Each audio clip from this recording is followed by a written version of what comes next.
So, continuing my 25 days of Second Kings, today we come to chapter 4. The headline reads Elisha and the widow's oil. On to the chapter, here we go. Chapter 4. Now, the wife of one of the sons of the prophets cried to Elisha, Your servant, my husband is dead, and you know that your servant feared the Lord. But the creditor has come to take my 2 children to be his slaves. And Elijah said to her, What shall I do for you? Tell me what you have in the house. And she said, Your servant has nothing in the house except a jar of oil. And then he said, Go outside, borrow vessels from all your neighbors, empty vessels and not too few. Then go and shut the door behind you, and you and your sons will pour into all these vessels. And when one is full, set it aside. The so she went on from him and shut the door behind her and her sons. And as she poured, they brought the vessels to her. When the vessels were full, she said to her son, Bring me another vessel. And he said to her, There is not another. Then the oil stopped flowing. She came and told the man of God, and he said, Go and sell the oil and pay your debts, and you and your sons can live in rest. The next headline reads Elisha and the Shunammite woman. One day Elisha went on to Shunem, where a wealthy woman lived, who urged him to eat food. So whenever he passed that way, he would turn in there to eat food. And when she said to her husband, Behold, now I know that this man is a holy man of God, who continually passing our way, let us make a small room on the roof with walls and put there for him a bed, a table, a chair, and a lamp, so that whenever he comes to us, he can go in there. One day he came there, and he turned into the chamber and rested there. And he said to Gehazi, his servant, Call this Shunammite.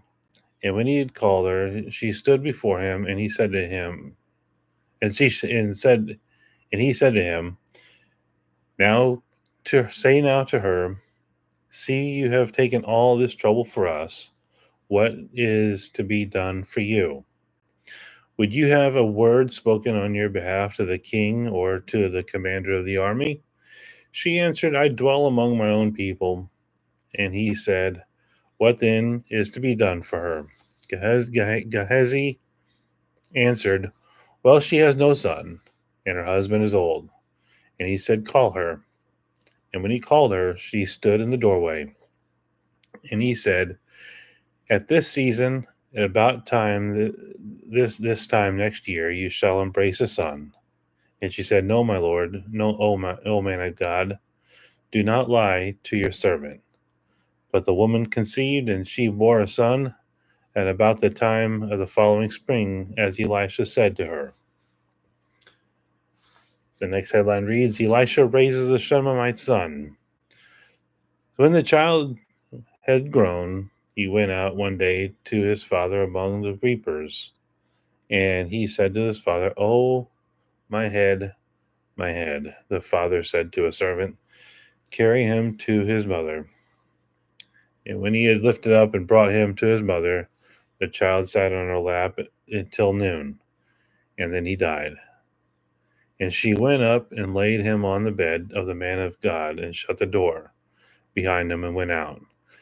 She called to her husband, and she said, Send me one of the servants and one of the donkeys, that may quickly go to the man of God and come back again.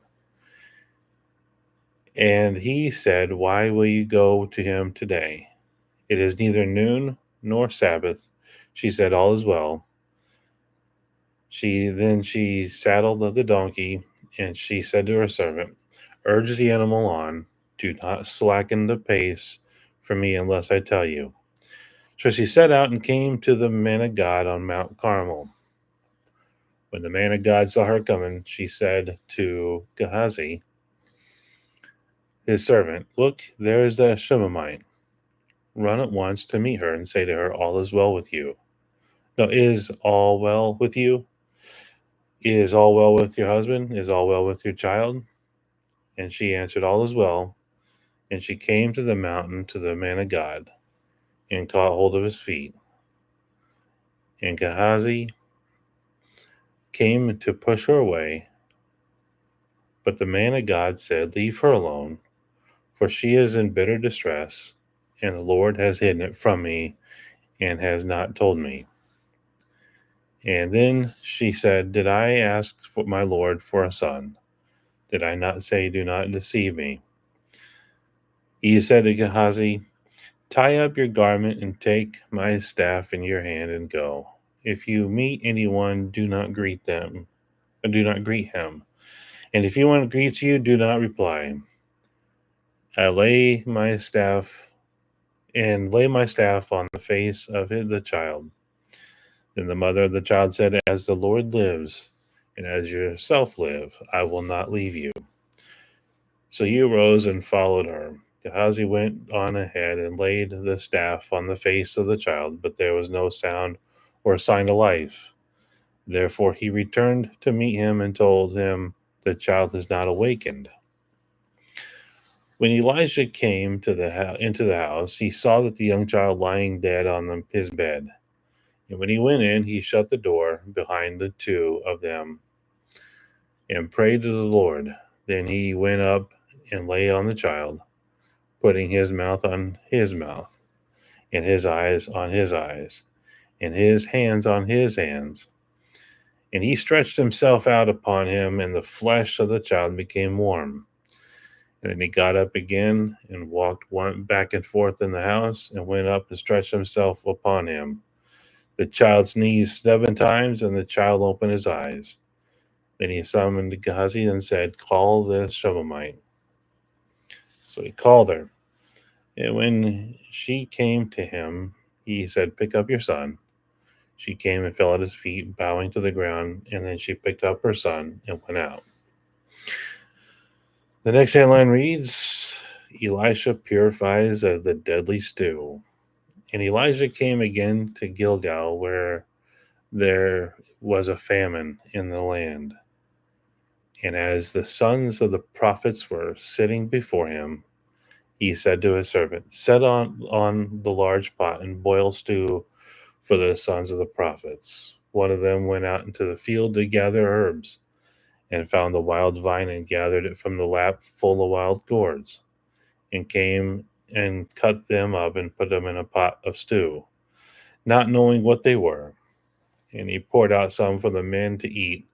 While they were eating the stew, they cried out, O man of God, there's death in the pot. And they could not eat it. He said, bring flour. And he threw it in the pot and said, pour some out for the men that they may eat. And there was no harm in the pot. A man came from Baal Shalishah, bringing the man of God bread of the first fruits, 20 loaves of barley and fresh ears of grain in his sack. And Elijah said, give to the men that they may eat. But his servant said, how can I set this before 100 men? So he repeated, give them to the men that they may eat. For thus says the Lord, they shall eat and have some left. So he set it before them, and they ate and had some left according to the word of the Lord. That's some of my favorite stories in the Bible, especially about the widow's son, because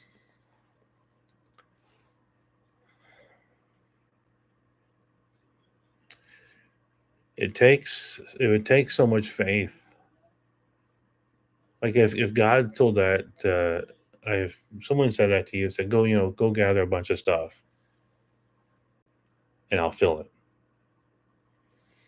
There's so much faith that has to happen in that moment. And that's total dependence on God and showing God that what he says is true. And I just think that's pretty awesome. And